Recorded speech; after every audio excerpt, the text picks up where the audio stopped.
close till I get up.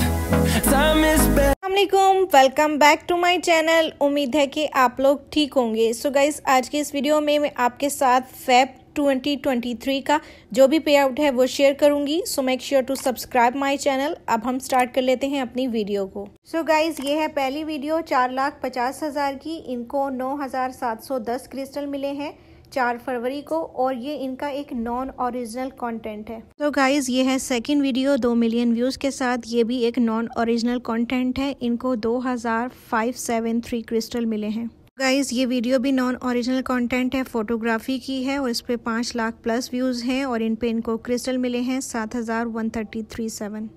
ये भी एक नॉन ओरिजिनल कंटेंट है 6 लाख प्लस व्यूज के साथ, और इनको क्रिस्टल मिले हैं 9,383। सो गाइज, ये वीडियो 1 मिलियन व्यूज़ के साथ ये एक ओरिजिनल कंटेंट है, और इनको क्रिस्टल मिले हैं 4,774।